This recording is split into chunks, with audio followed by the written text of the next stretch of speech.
Stay tuned for the one skill that will make you a great leader. This is the Focus Group.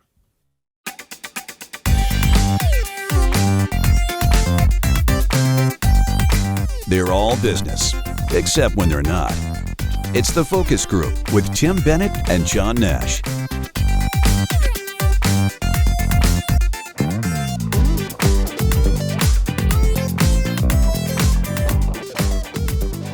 Hello, everybody, and welcome to the Focus Group. Tim Bennett here, as always, with my good friend and co-host, Mr. John T. Nash. We're here each week to deliver the savvy side of 9 to 5. I dug that one up, John, the old one. We're all way back in time, into the arcades, because we've been around for 15 years now. Yeah. Still alive and kicking. Now that everybody owns a mic and is doing a podcast, we've been around. But I'm here. It's like postcards from the edge. So anyway, thanks for joining us. Thanks to our friends at Deep Discount. You can find all of our sponsors at focusgroupradio.com. While you're there, you'll find all of our media, which is housed there. You can download for free. So please follow us. And you'll also find our podcast there, which is our Tuesday podcast, TFG Unbuttoned, which is a little shorter version of what we do. Allows us to be a little more, I don't know if we're a little more quick. It's quicker, John, 20 minutes in and out.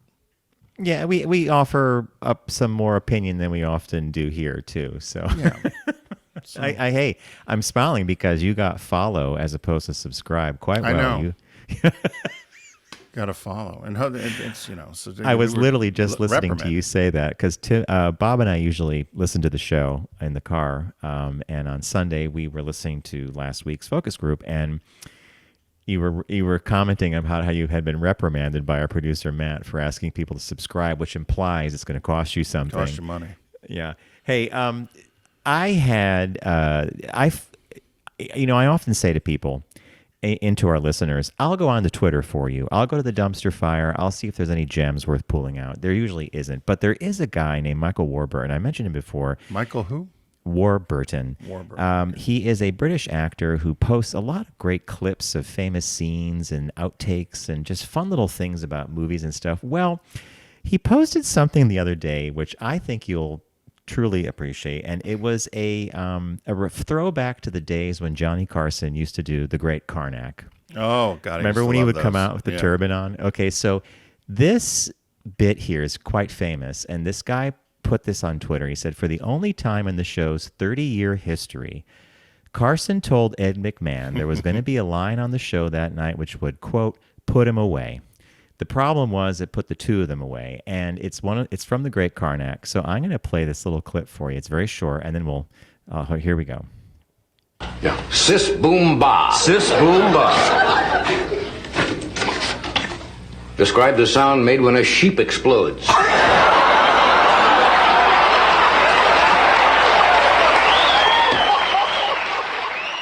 All right. Sis boom ba. Ba, yeah. Boom ba. If you were watching this, the two of them double over in laughter, and they do what you and I have done, and we talked about this on a couple previous shows, where if McMahon looks at Carson, right, and Carson's trying to keep a straight face, Carson can't do it. He breaks up. If Carson looks at McMahon, it's the exact same problem. And they go on for like 2 minutes, the audience screaming, they're laughing. So just for the hell of it, I went back and I went online, and you could find a lot of the Great Karnak things. And so a couple of them still resonate today. Like here's one. So he hands him the envelope and he says, Great Karnak, and Carson will say the answer before the question. So clean air, a virgin, and a gas station open on Sunday. And the question is, name 3 things you won't find in Los Angeles.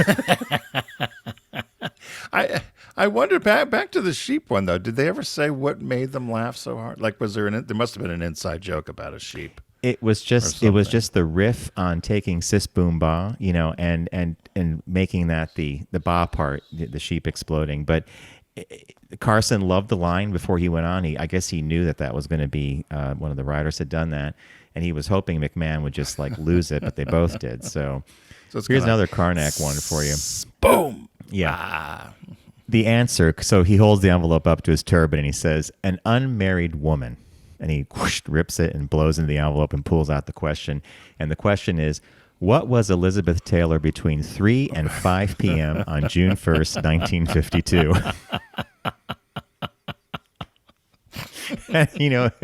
We all know that she doesn't matter what decade you tell that joke, and she was married quite often, the whole bit. And here's another one.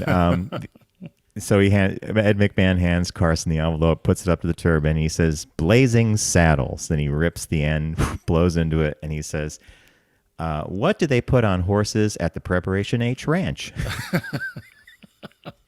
It's horrible. Yeah, I know. I mean, but I think in the history of H Ranch, what was the other one I found was answer shake and bake. Describe a double feature with Earthquake and the Towering Inferno.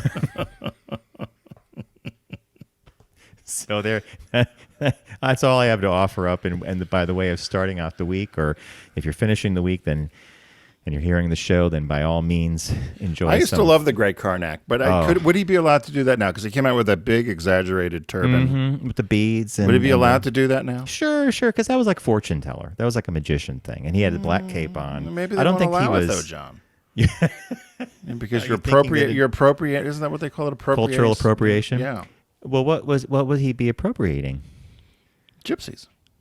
Or fortune tellers. And that reminds me of when we were in Barcelona together, and you're not allowed to say gypsy in Europe. And I'm walking around at the top of my, because we had been told since before the plane took off from the tarmac in New York, we were told, watch your wallets. There's gypsies everywhere. Yeah, be careful of the gypsies. So we're walking down the that main thoroughfare in Barcelona, and I'm like, everybody watch out, gypsies. And then someone takes me over, almost pulling like a parent would pull you by the ear, like, get over here.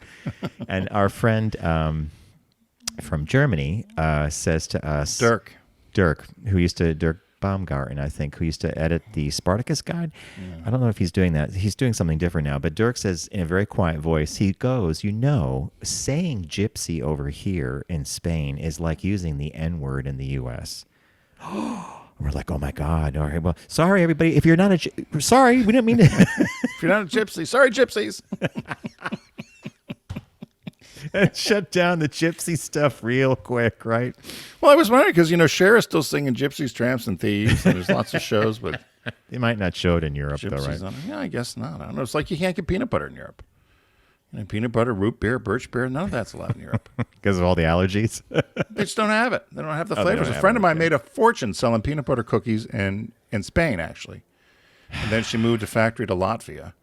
And made a fortune. Her mother would send her. This was in college. She was an exchange, went junior year abroad, and her mother would send her. She's from Ohio. Send her peanut butter cookies, and people loved them. And she ended up doing a little factory, made a fortune. She's still there.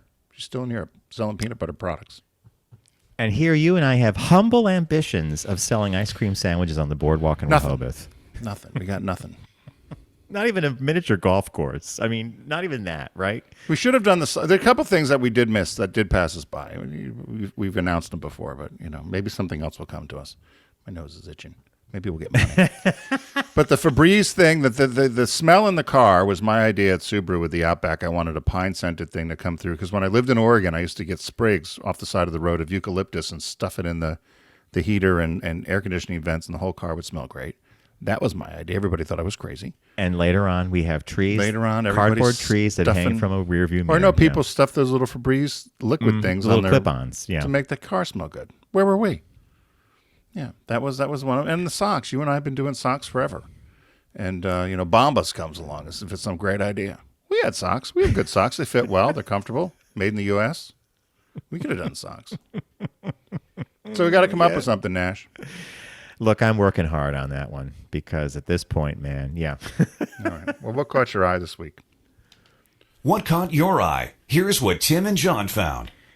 Okay, well, Carson caught my eye for sure because if you put me in throwback mode to one of my favorite comedians of all time, who was just so gracious and cool, and we know a lot about the backstory there. I love that. But what caught my eye this time around was this idea of what happens to all the ships that get decommissioned or sold. So this is an interesting one to me because it's basically during the pandemic, cruise lines suffered losses in the billions of dollars. I mean, massive losses. So once they began suffering losses, they decided to trim their fleets back and scrap, and what they couldn't sell to another cruise line gets scrapped.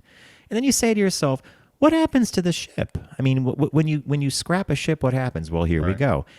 So the Carnival Cruise Lines sold the Costa, the Pullmantur, and it's Carnival, Costa, and Pullmantur Cruise Lines both sent ships to be broken down to Turkey, of all places. This was news to me. It takes thousands of workers to break down a single cruise ship. The process starts with the captain sailing the ship to its final resting place, coordinating with harbor masters, and one day, when they get everything lined up, he literally drives the ship into the shoreline so that the bow goes right up on the shore, and they begin the process. First, they inspect the boat, and the crew figures out how to dismantle the vessel. Around 2,500 shipbreakers work to remove valuable material from the ships, emptying them out deck by deck, mostly by hand. So they have to go through all the cabins and take any furniture out that the cruise line didn't take, or they can take finishings like lighting fixtures and stuff like that. This guy in this shipbreaking yard in Turkey, Aras, said, I can easily say that cruise vessels are the hardest vessel type to dismantle because, there are hundreds of rooms on board.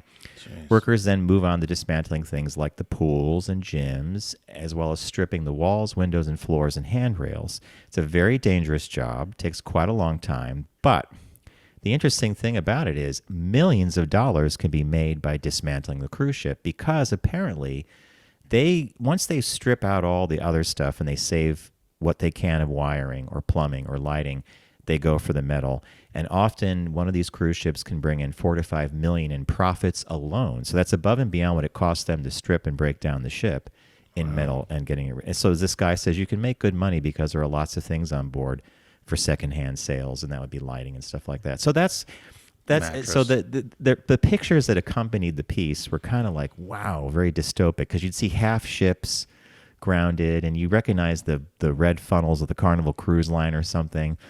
And it just seems like I've never thought of the disassembling as a whole industry all by itself, as opposed to putting it together. Yeah, there's a whole channel on YouTube and probably other places. Really? Too. Oh yeah, where they show them driving them onto the shore. So you knew what I... Yeah, and everybody always thinks it's a mistake. Oh, look at this dumb captain or whatever. But this is exactly what it is. People always correct them on YouTube. But you show these ships coming in, and the workers are all waiting there, and then they run as the water comes in. But the ships are going at a good rate of speed to beach them, essentially. Mm-hmm. Yeah, to get them way up there. Right, and they go through other, in between other ships.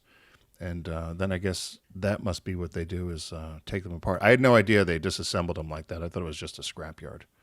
And top to bottom, they take out the finishings, anything that could be sold secondhand, and then, of course, the metal. They probably have to thoroughly drain the fuel tanks and the engines of all that diesel, marine diesel stuff, whatever they use. Yeah. Pretty big industry. Anyway, that just kind of, it's truly caught my eye because I was reading, and I was like, this is interesting. So there you go. One of those things you don't pay attention to that happens every day. My story had come to us from a listener in Chicago, Mary Ann. And she jokingly said she would have to pay an awful lot of money if this happened to her. We talked about these stories before, but there was this latest one is a woman in Canada. So the headline is, a woman is ordered to repay $2,000 after her employer used software to track her time.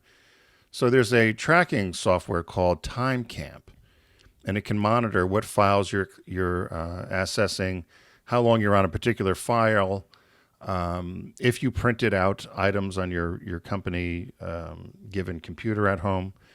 And so it measures not only your work activities, but also all other non-work activities, such as if you went off to a streaming service on your laptop or you're looking at other things, shopping or whatever you're doing.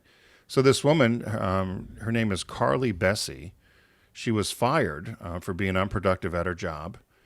And they're now going after her. In the Canadian, she's been sued by the Civil Tribunal, which is part of the Canadian judicial system. And they ruled in the company's favor. This is it's called Reach CPA firm. And she has to pay back 50 hours of work, which equates to $2,756 Canadian, which is about $3 American. And so she, let's see.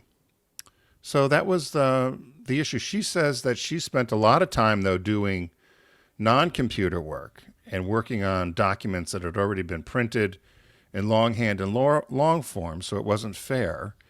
That she said the software could not differentiate if she actually had worked on items that had been printed. And they said, well, you didn't print them at home because we also track your printer. And so we know you Oh my God, because they gave her the printer, right? didn't print at home. But they said she was on things such as streaming Disney Plus. And said, but ultimately, with this, even though the software helps track, it also says that at the end of the day, the final distinction or the final decision is within the company as to whether this was considered a non-work activity. But so this tracking software, which I find odd about the whole thing, is she knew that they had these tracking devices. So if you know that, why would you have done? Because she finally admitted that she had done some other things. Two things come to my mind about this: is A, if you don't trust your employees that much to get their work done, then you've got a bigger cultural issue in your organization. Agreed. And the other one is, if she knew she was being tracked, why didn't she just use one of her personal devices if she really wanted to do something? Completely, yeah. So, I knew when I went to, when I did that gig for that food company, they would every Monday, the IT person would give to the HR person, and they would announce it over the intercom of who for the week had the funniest and most non-work related searches and what they were doing. And so somebody's watching basketball games, somebody had ordered an iron or something. And so my first day being there and hearing that, I thought, I never did one thing on the company computer. I had my own cell phone and I had my own iPad, and I never used it because I thought that is just such an invasion of privacy. Plus, so the whole deal was to humiliate the employees so that they would stop doing it. But I don't know. I just think this is, if you have enough time to do this, I don't know. Well, it was the woman getting her work done. If she was, I don't know. Yeah, she might have worked late at night, right? She might, like you and I have often said that. I get up early in the morning. I'm doing stuff at 5:30. You're doing stuff at midnight. Yeah. But technically, those aren't work hours. No. But that's when we do our work. I do work in the mornings. You do a lot late night. So, I don't know. I just find you totally brought up something I was going to ask about, which is, or just comment on, which is, if she was sitting at her desk in an office, would they be tracking her? Is this only because she was remote? I guess so. She is remote, but it didn't say, because I wondered about that. It says here that a growing number of companies are using this technology to monitor its staff while they work from home. Employers see it as a tool to ensure that workers aren't slacking off and improve efficiency. Workers and privacy advocates, however, say this kind of tracking is intrusive and worry that it will normalize workplace surveillance, even when people return to the office. So they said that that's the fear, is that when people return, they're still going to do this tracking. But they used to track. When I was at Subaru, they tracked. Here's something, Tim. Here's something else you just said that I'm fascinated by. When people return, we are now into 2023, right? I know that it's not in the rearview mirror. People are still getting sick. However, don't you think we should, like it's like Disney when Bob Iger said you got to be here 4 days a week at least. I mean, the hammer's going to drop at some point, right? Yeah. Well, we had an employee at Subaru, which I was very close with the HR and some of the attorneys. And one of the very senior executives was accessing porn quite a bit on his computer at work and late hours. So, we were all laughing again. But then where they would stop is I said, what kind? Yeah, they wouldn't tell you. They wouldn't tell me that. That's what I wanted to know. What kind of porn was he accessing? Because that would, when the attorney's like, I want to know too. And HR would not tell her either. But because we were dying to find out. I'm just, this tracking thing fascinates me. And I agree with you. If you know you're being tracked, if you have an iPad or a phone, do it on the phone. Yeah. If you knew you were being tracked, why why expose yourself? Yeah. So what our listener told us, she has some sort of little device. You probably know about this because you're a tech guy. That makes her mouse move or something. Yep. So it looks like she's doing stuff. Is that true? Oh, yeah. They have all ways of circumventing this, where if you're away from your computer, it literally will make it appear that you're moving across the screen and opening and closing documents and doing work. Really? Yeah. And but I wonder if would this time camp detect that's an app that's doing that, I wonder. I don't Would they know. know what you're Basically, opening the thought process behind it is it keeps the computer from going to sleep. So it's making the screen active and the system active by doing these little things. So it appears that you're working on something, I think, to the time tracking software. But I go back to what you originally said. If you don't trust your employees enough, right? Yeah.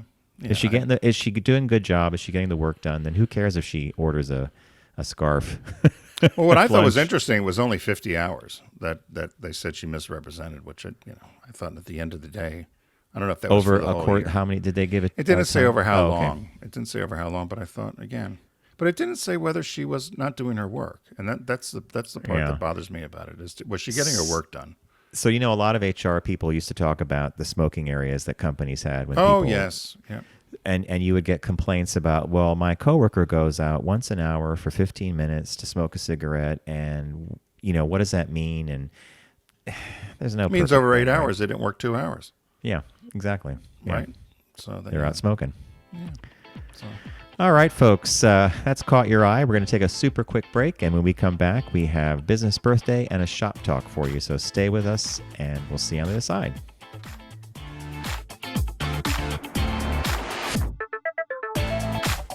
You're listening to The Focus Group with Tim and John. Learn more at focusgroupradio.com.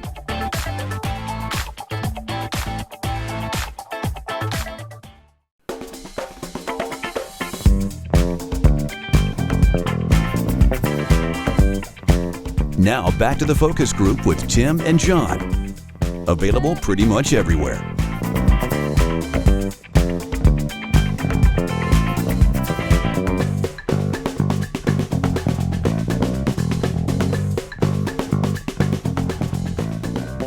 Hello, everybody. Welcome back to the Focus Group. Tim Bennett here with my good friend and co-host, Mr. John T. Nash.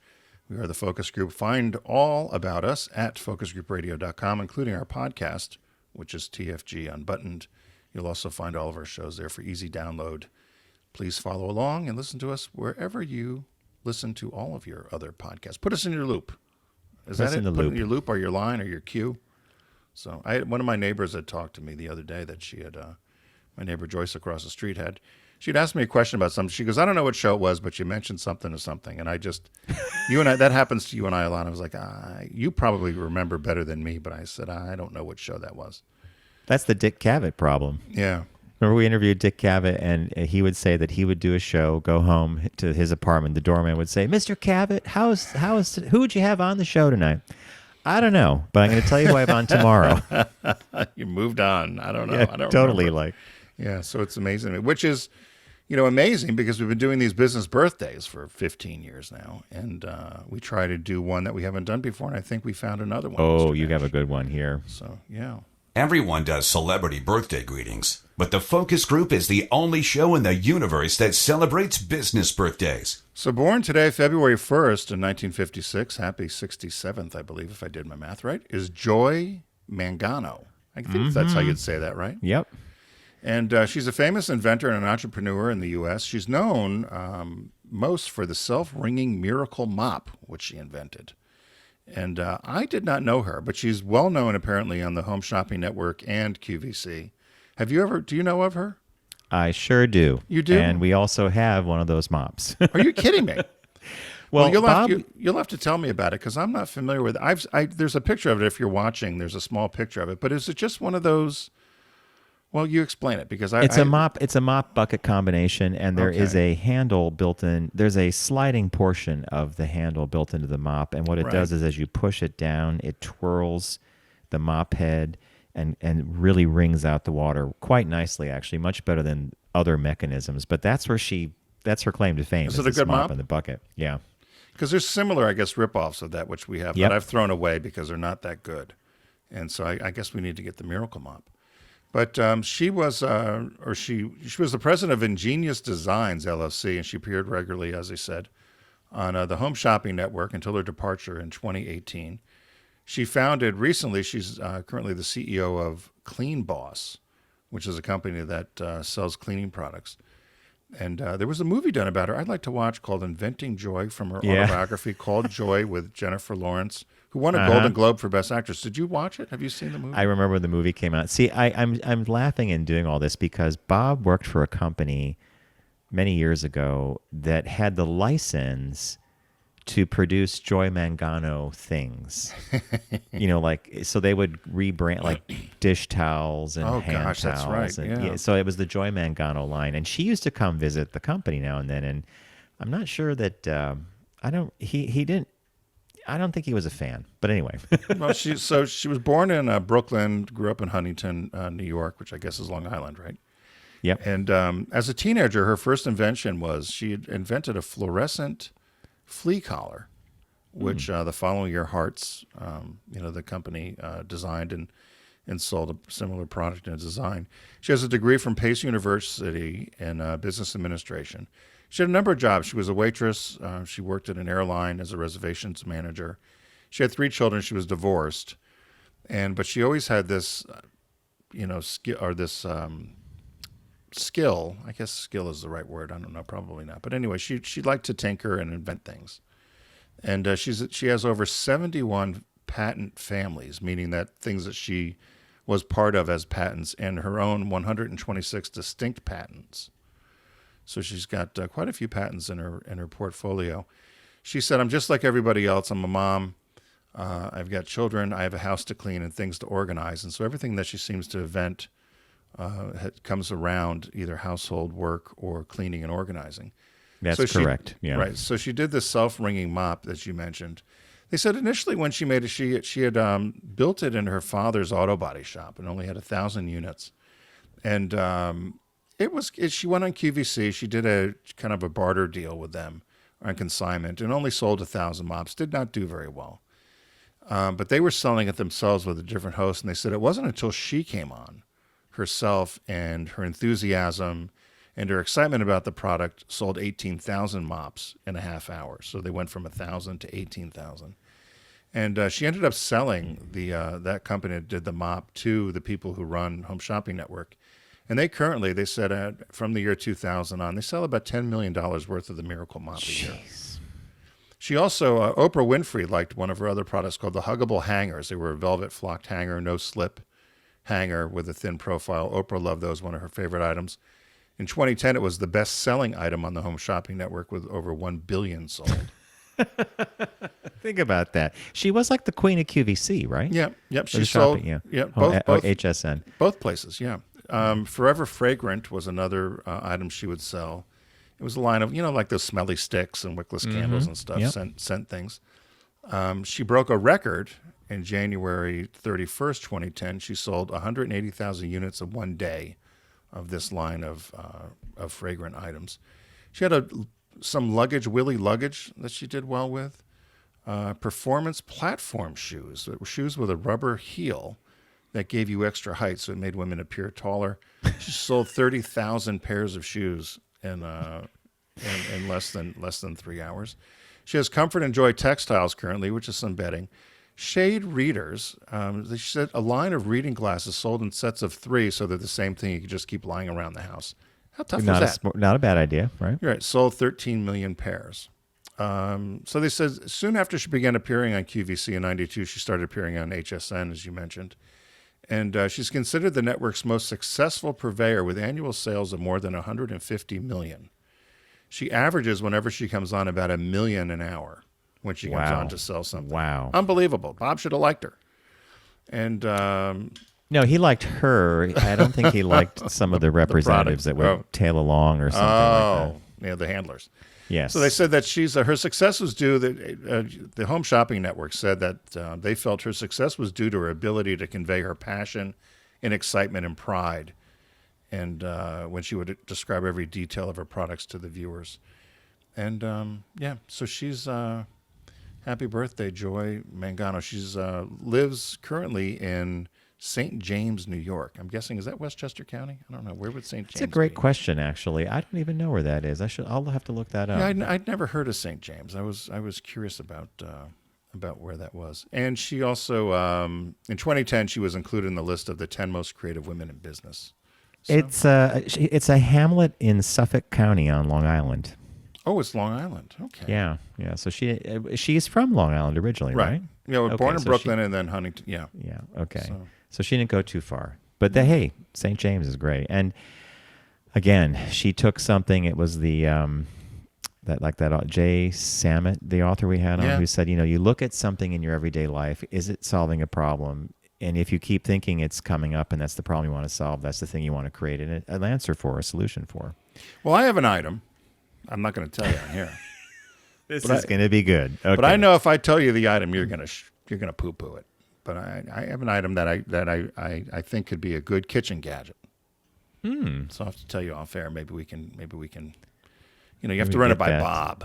Yeah, Bob. you don't want to run it by him because remember, we still have the idea for this to recreate what he used to do, but we could have gone on and sold those on QVC. We still can. He insisted on things being like cardboard, handmade, this and that. And the whole. You and I can go on his little shelf on the elves. We could dress up in little outfits. The elf on the shelf. We can go and sell the candelier. Right after the Beekman boys. Hey, listen. What did they just sell that for? How many hundreds of millions? They're doing well. They million? did well. Yeah. Hey, but you know what? If you talk to either of them in the early days of that business, it was all hands on deck, 24/7. Yeah, they earned it. Yeah, no, they worked hard. Happy birthday, Joy Mangano. She's our business birthday today. Our shop talk, Mr. Nash. I found this in Fast Company in the very simple article, but it said good leaders are good listeners. Here's how to be one of them.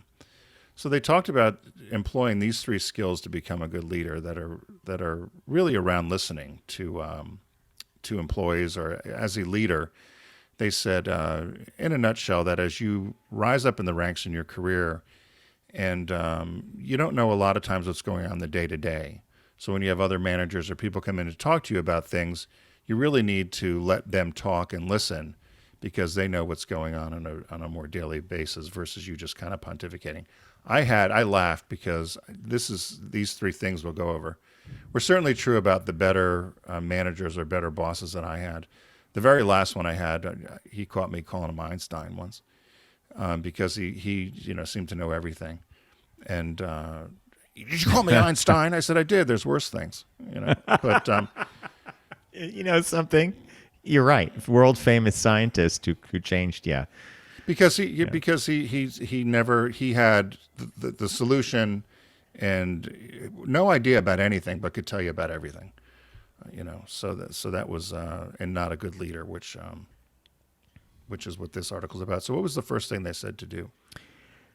So Tim set this up brilliantly, and the way they preamble this in the article, they talk about how many employees are sort of frontline. They're doing certain level work, and they don't necessarily have the big picture all the time, which I was kind of okay. But their first thing was in as you move up an organizational chain and as you acquire more management abilities and responsibilities, their first recommendation is let other people talk. You need to hear the perspectives of other people in order to get a broader view of what is going on in your organization than just what you are able to see directly in front of you. Often the people with the advantage that differs most from your own are people whose jobs are much lower level than what you're up to. I guess it would be something similar to senior management at Target at corporate headquarters versus associate at Target who's on the floor in one of the departments, seeing what's actually happening with inventory, who's buying what, etc. But more broadly, let other people talk is a huge thing that I've had to learn, not in a bad way, but as someone like a creative director, my first instinct is to listen, and then I start hearing things, and I want to offer up solutions immediately. Far wiser to sit back and let people have complete thoughts, let them talk, and then you wade in and offer opinions or thoughts. Yeah. The second one is once you get the download or the information from the people and you're the leader, is to ask follow-up questions, because they said often people are going to tell you what they think you want to hear. Yeah. And so you might not get all of the story. So that means that let them explain what maybe the situation is or the issue is, and then ask some follow-up questions that will get at the root of saying, is that everything, or have we thought everything through? In other words, get the facts. I had a great example of this. I had somebody come in and, place is burning down. We need to do this. We need to do that. Yeah. And I started asking some probing questions, and because it just didn't, like, part of the story was there. And I said, well, where did you get all this from?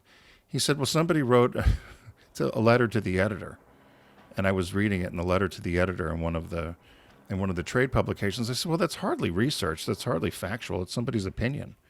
And but so it's really digging into to get the specifics to make sure that you're getting the full story, not just the story somebody wants you to hear, or the story that someone wants to do in order to get done what they want to get done versus what's best for the organization. Yeah, completely true. Yeah, and so the last of these three things here is repeat back what you hear. It isn't enough just to hear other people talk. When someone gives you a good explanation, you may come to believe you understand it as well. Research calls this the illusion of explanatory depth, though you may believe you understand it, but you may not actually be able to explain it yourself. So the idea here is you hear it, you think you understand it, and you repeat it back, which may require some back and forth for someone to say, yeah, you got it, except this, this, and this kind of thing, which I think is a really good idea as well.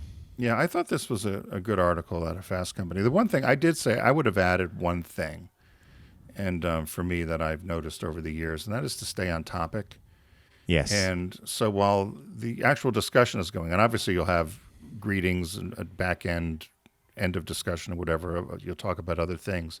But while you're discussing what may be an issue or how to try to solve a problem internally, is to just stay on topic, get that all done, and then you can have the other sort of extemporaneous chatter. I've got a Tim Bennett example of that. We were hired to do one of Subaru's rare, in the early days, direct mail campaigns. You guys did not do a lot of direct mail. No. And we had the creative sort of figured out, and we had to have a meeting down at Subaru corporate headquarters, and Tim was leading the meeting. And there were a couple of stakeholders at the table, agency, some other partners were there. But the meeting was ostensibly about the mailing list of who was going to end up getting these direct mailers. And Tim listened and just quietly listened.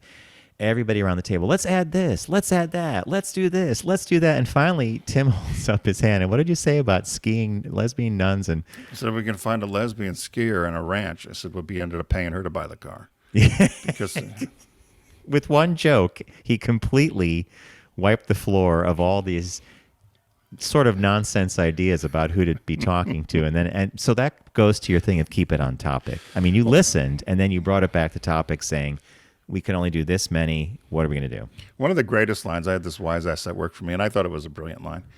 Again, probably 20 years ago. But he said, we'll save money on mailing to West Virginia and Arkansas and a few places. And I said, why? He goes, well, it's transferable between family members. So. In other words, someone would hand someone else. He said it's transferable between family members. So he goes, we could just send one piece into West Virginia and one piece into Arkansas. So I was like, God. Oh my God. I bet I know who said that. Well, yes, you do. Yeah. So is that the one-armed squirt? Yeah. Yeah. And I laughed and I laughed. But yeah. Behind a closed door, which is where a lot of this stuff happens, right? Yeah. Well, and it was all about the pricing and how much are we going to spend and what's it going to cost for each person and what the rates are going to be for who's going to open it and are they going to log on? You know all the rules. I do indeed. Yeah, I do indeed. Yeah. So that was our story from Fast Company this week. Good find there. All right, we want to thank you for joining us today on the Focus Group. FocusGroupRadio.com is the URL for our site. Check it out. You could learn about us there, all our media, including our Tuesday podcast, TFG Unbuttoned. And we want to thank our partner, Deep Discount, for being a partner of ours here on the Focus Group. Get to them by going to us, FocusGroupRadio.com. Click on the shark logo, Sharky the Shark, and begin your shopping extravaganza. As we like to say here, don't text and drive, please. Arrive alive. I can't. Every time I'm on the road, Yep. I see it. This past weekend, we saw a car literally swerve. It was a middle lane, 3-lane road. They're in the middle. They swerved way into the right, almost off to the median, and then quickly came back. I was in shock when I saw it. And what was in their hand? A phone. The guy was looking like they were literally when they came back to being in the lane, they looked at and I just said, Bob, that could have been a major accident right there. I'm glad you brought this up because I was shocked. Last night I was watching the football games or I'm sorry, what were they on? Sunday night I was watching the football games. And the Philadelphia Eagles and the 49ers, and then Cincinnati and Kansas City. And during the Cincinnati and Kansas City game, Richard and I were sitting there watching, and this commercial came on for a Denali, which is a General Motors product. And they were all doing like patty cake, clapping hands, and snap, snap, snap. It was about the self-driving, hands-free driving Denali, going 80 miles an hour down the road, carrying a trailer, dragging a trailer. And I thought, boy, oh boy, I was shocked if that was dumb an enough ad. to play patty cake, baker's man behind that the truck wheel like of that. And I said, you're not paying attention at that point, right? I don't know. That one's kind of scared me, but I was surprised at an ad like that because I thought with Tesla and all this that technology was there, kind of. Tim, you literally, our friend Tim told you that we're years away. I've heard this now from a number of executives. They're like, guess what, folks? We are years away from self-driving cars because of all the complexities. So he took one from, I think it was Detroit to St. Louis. It was a Cadillac. Oh, yes, I remember product. this. But he did say that it was unnerving because it did go, but there's a lot of things that could go wrong. I mean, there's, it reads the road, it reads sensors, but if your sensors are dirty or it's inclement weather or something, and ice, snow, things get built up. Anyway, we'll see what happens. There'll be lots of Denali accidents. My guess, allegedly, because they're all playing patty cake. Everybody's playing patty cake. But you know what? I'm going to try to find. I'll find the ad and post it to our Facebook page. Facebook which is, page, okay. Focus Group Radio on Facebook. Look at the ad and tell us what you think. That's a classic that, as an auto guy, you picked up on. Like, that's in trouble. Yeah. All right. So again, thanks for joining us, folks. Don't text and drive, arrive alive, and we will see you in the new week.